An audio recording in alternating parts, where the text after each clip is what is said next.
While the hosts of Sisters in Arms have taken every precaution to ensure that the content of this program is both current and accurate, errors can occur. The hosts assume no responsibility or liability for any errors or omission in the content of this program. The information contained in this program is provided on an as-is basis with no guarantee of completeness or accuracy. The opinions of the guests are not necessarily the same as the hosts. Welcome to Sisters in Arms. I'm Kerrie Auclair. And I'm Renee Gagne, and together we're serving as a Second Amendment resource for the communities of Massachusetts. So we're here again. This is our 8th episode. I can't believe it. It's just gone by so quick, and I'm so excited about it because we've had some really great shows. Yeah. Don't you What think? do you think about the... I like the new set. You love it? Teal for 2A. 2A. So that's what we're talking about today. So today's episode is going to be about Teal for 2A, what that means, and we're also going to talk about the DC project. I had an awesome meet and greet January 28th. I had some really awesome, amazing guests join us, so we're going to be talking about that as well. Yeah. You know what I find interesting? We know what 2A means, Teal for 2A, but there are people that say, what is 2A? Right. Second Amendment, just an abbreviation. Yep, that's it. And we also had a really awesome class yesterday. We did. We had a home firearm safety class. Yep.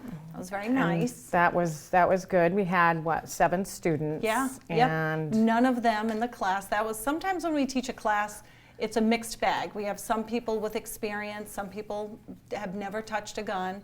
And yesterday's class, not one person ever fired a gun. Right. Yeah. And the home firearm safety class, the curriculum doesn't require live fire, but we offer that to our students at the end. And I think that's my favorite part. Right. Because they get all stoked up and they're like, wow, this is a lot of fun. I did that. Yes.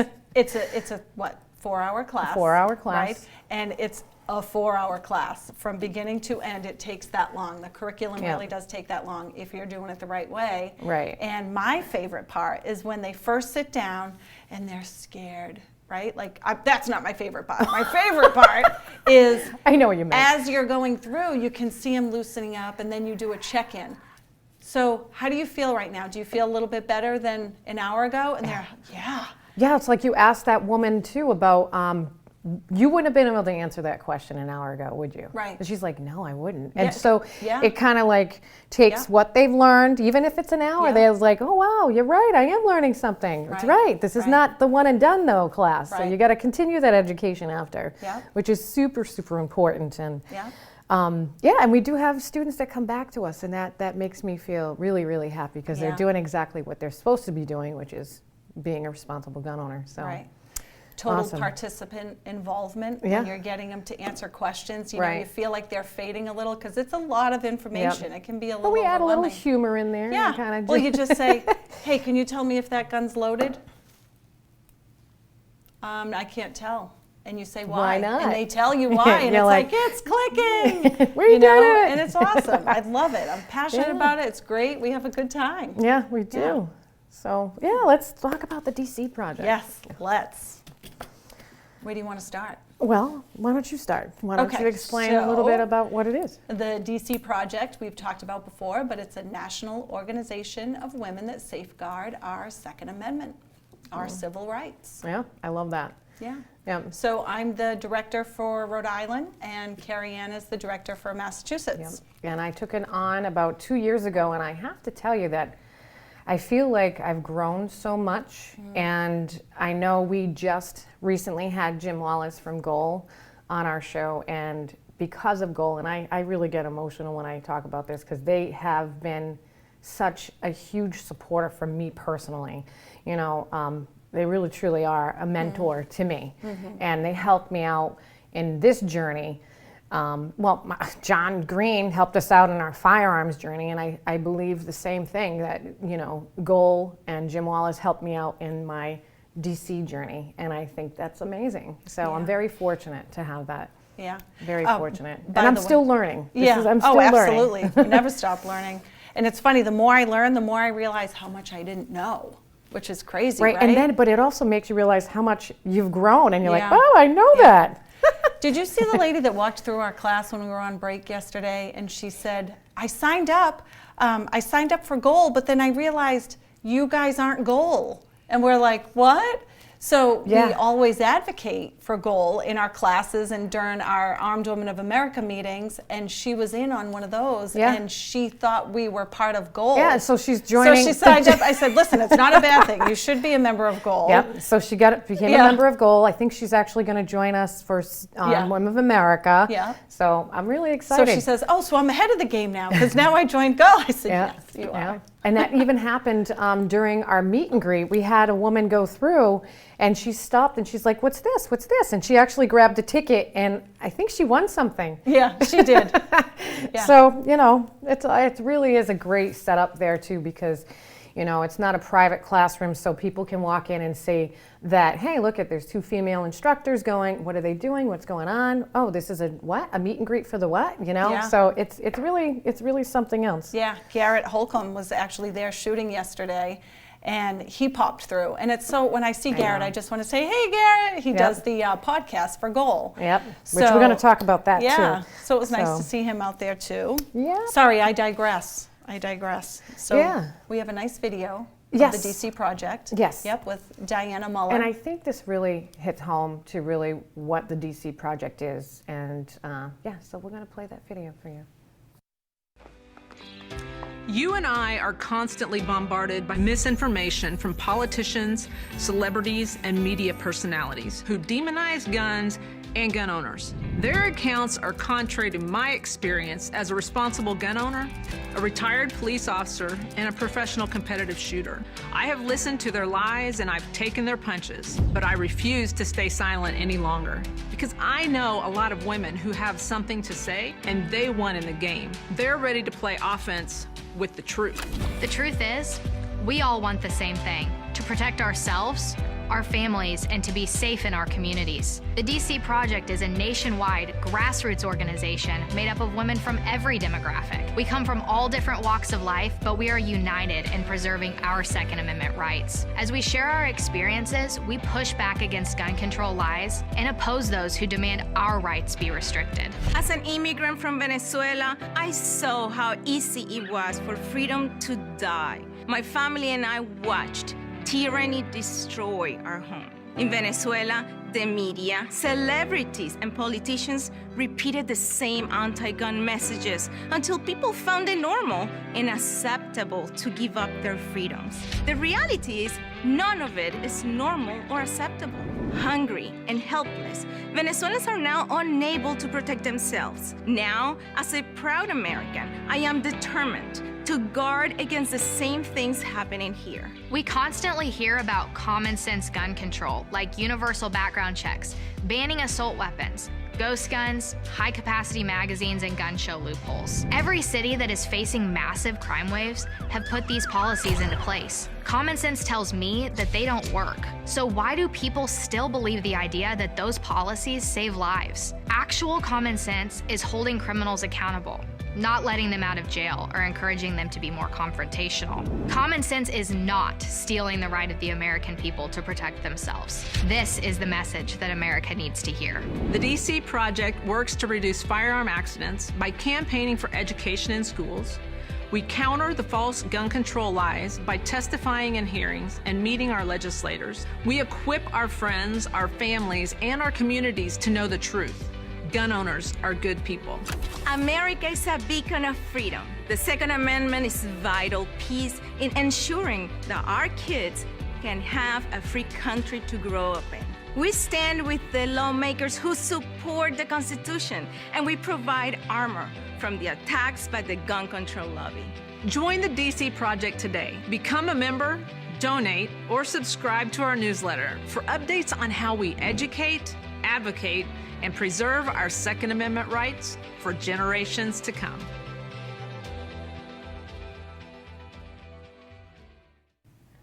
That was a great video. Yeah. That really gives me goosebumps. It really does, because I think it breaks down everything on who we are. Right. Because I know that when we went to the DC Project, we met all of our other sisters, and I truly cannot wait every year to go back and see all my sisters again. Yeah. You know, but Wow. So, yeah, so let's tell everybody out there that's watching that we just did an episode with Jim Wallace. So he's off in the corner over there waiting for us to do this episode, because we only come in the studio once a month and we get 2 episodes. We do them both at the same time. So we got airmail. So we got airmail from Jim, because Jim doesn't like to be idle. He doesn't like to sit still. So I'm so afraid to read what this says. Oh boy, let's see it. What is it? Very important breaking news. Tactical Teal is in. And the funny part is, we were trying to find Teal Yeah, to teal wear, for 2A. and we didn't realize like we were literally Yeah, verbatim. there's a million colors of teal. What is the chance that we actually match? It's crazy. It's awesome. So yes, so going back to that video, it's awesome. I think it really shows the passion and dedication of all the other sisters in all the other states. And so I am very, very fortunate. I'm so honored to be part of this. When we went to DC and we met with our legislators, we got a taste of what it felt like to meet with the legislators, some in person and some through Zoom, unfortunately through Zoom. But we got to see everyone else and hear their stories and meet everybody. And don't you find that the stories that you hear from your sisters is just really powerful, and it revs you up to the point where you're like, oh my God, I can't wait to do this when I get home. I got to talk to Jim. I got to talk to him. Absolutely. You know? Absolutely. So what was your favorite part going to DC? Of DC? Yeah. Of going to DC? I think going into the Capitol, into, all those bills, where we met. Right? Absolutely. It was 133 meetings in 4 days. That was big. Yeah, it really was. Just walking those halls with all the congressmen and women. Being around women that have done this for a long time. Yeah. And you know what the best part was? I wasn't intimidated. Right. Because they were like, okay, you got this. This is this. I'll check that out. And I think there was one point I was walking and I looked up, I'm like, oh, look at that. Oh. Right. Yeah. Yeah, you're just so focused on, and then you kind of relaxed and started looking around. You're like, this is really something right. else. This and is the powerful. beauty of going there to meet your legislators versus sending an email or calling is you get a rapport with them, right? They get to know you. They get to understand why you're passionate about what it is that you're advocating for. And so you made me think of something that happened during the meet and greet. So January 28, 2023, obviously I had my first meet and greet for the DC project, and we had some really special guests that joined us. So Shauna O'Connell, the Taunton mayor, came. Mm-hmm. She said something that was really I liked it a lot, because she made a statement, and it was so true. And I never really thought about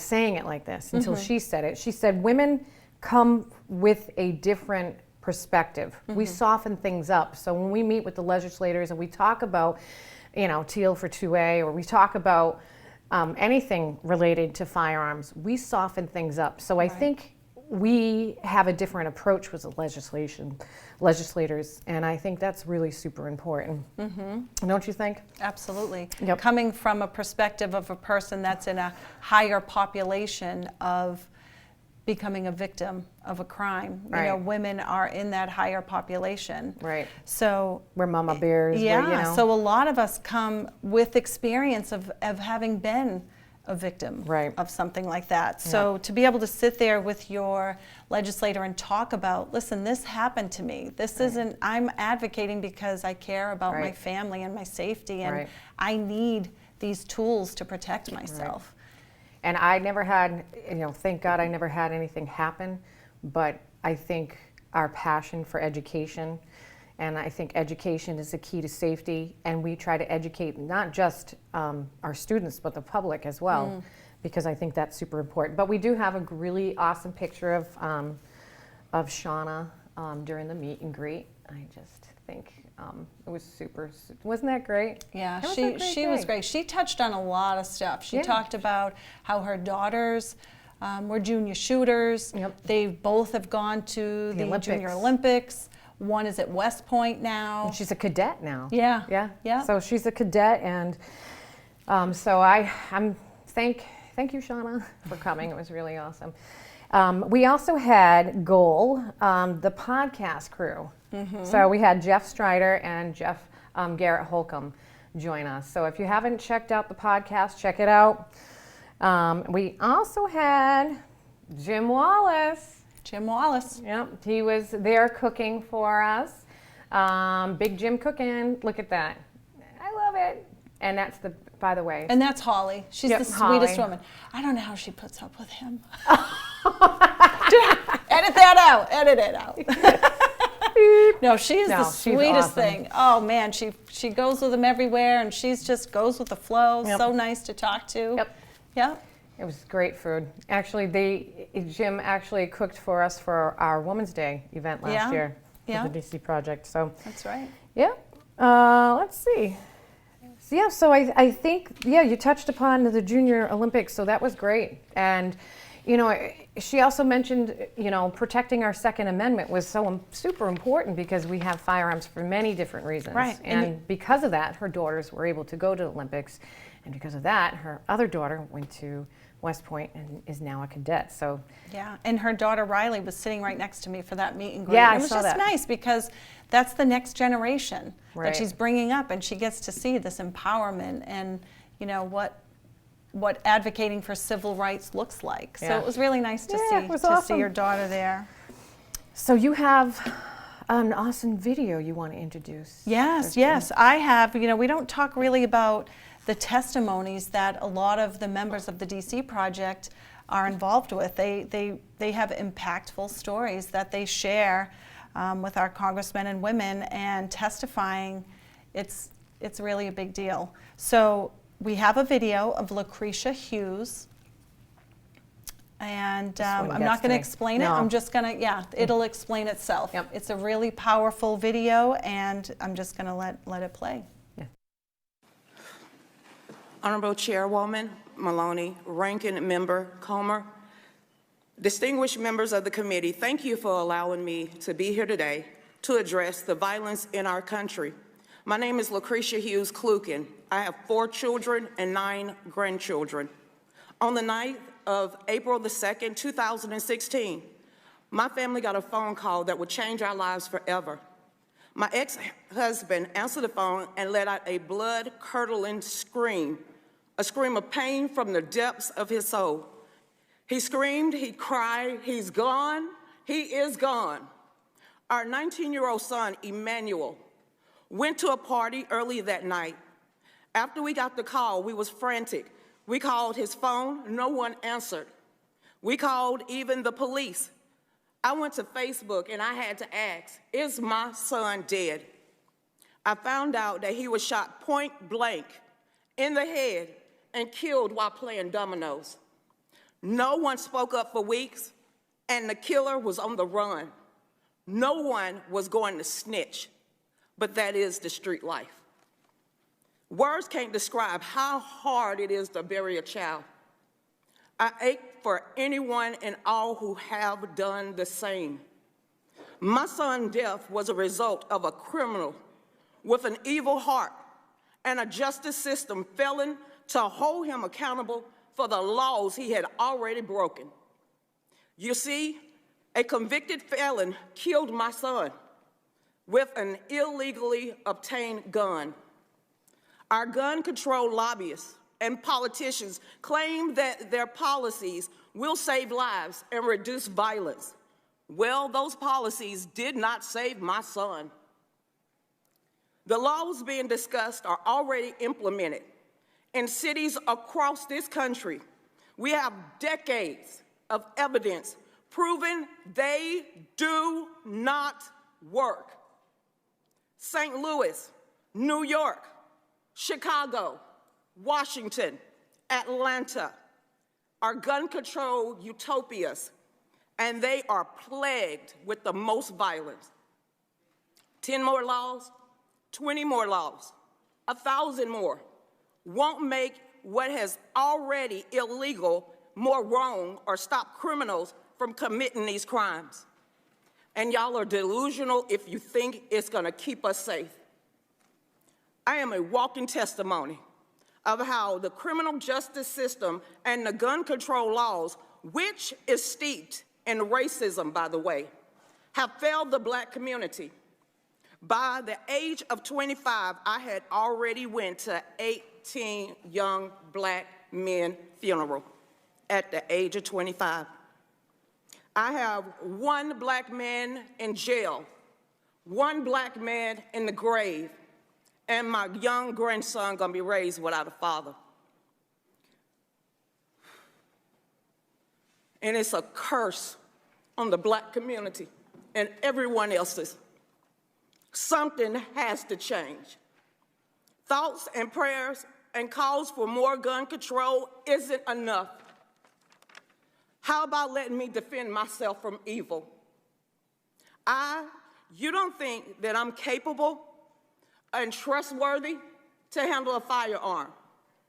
You don't think that the Second Amendment doesn't apply to people that look like me?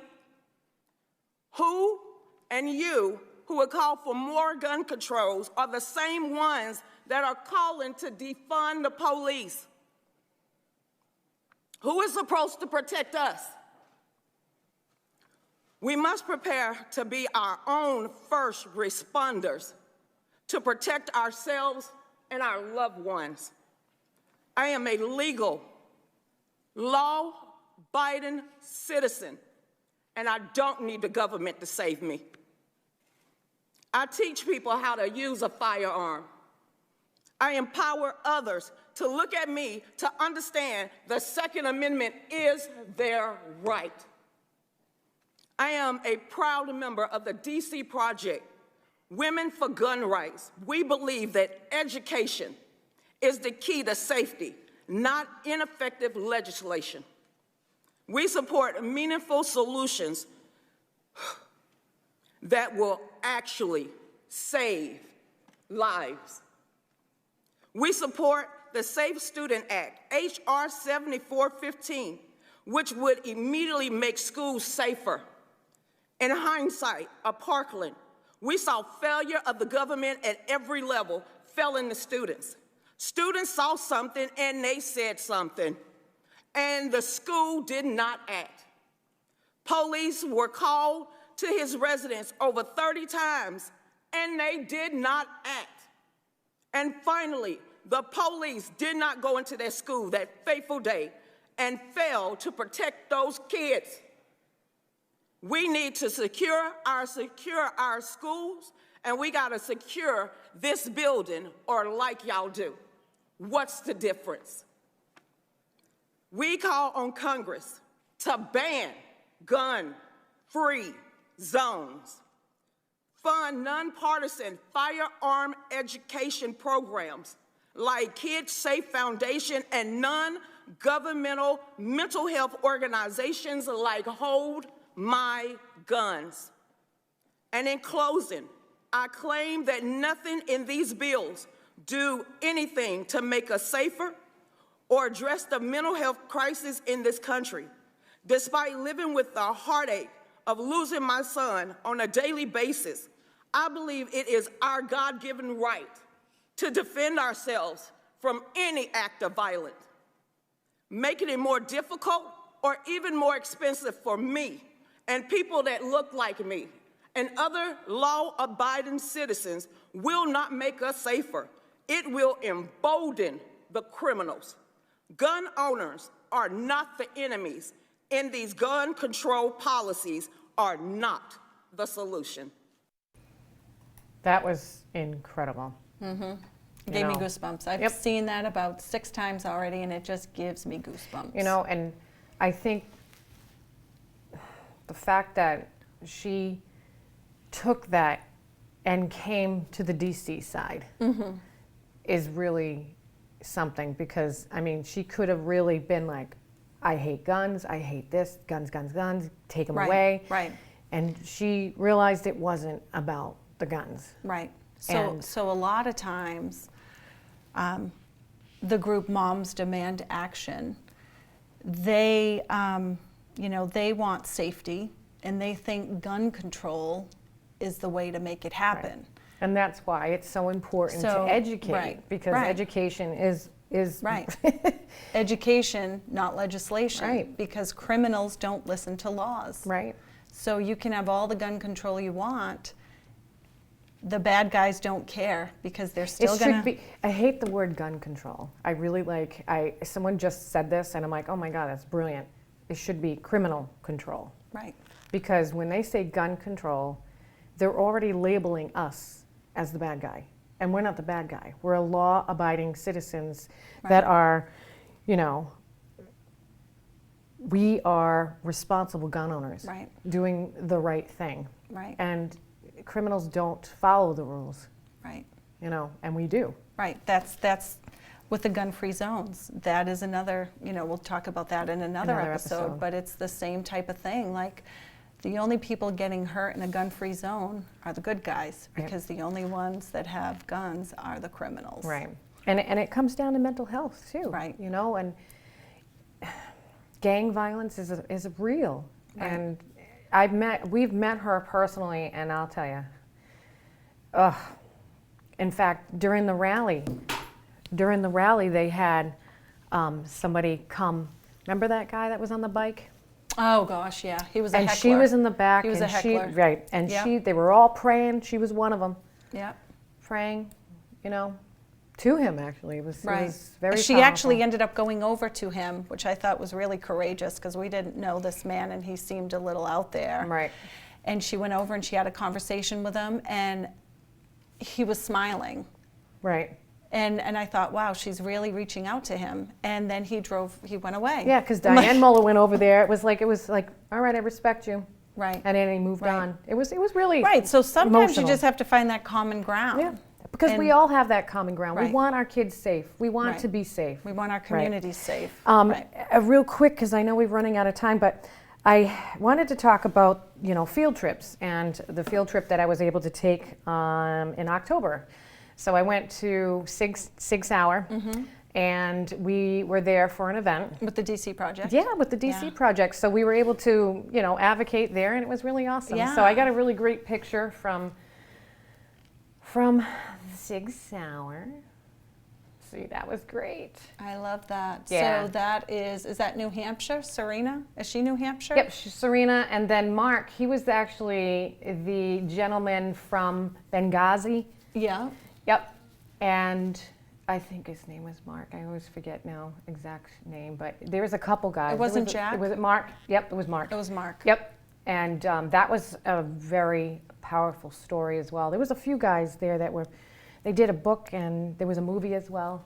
So I was there, and I was able to meet, Jack Wilson.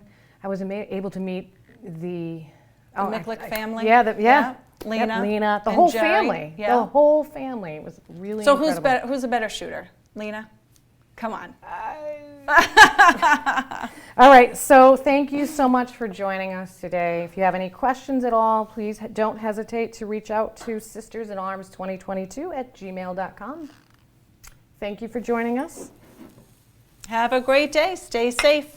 Keep vigilant.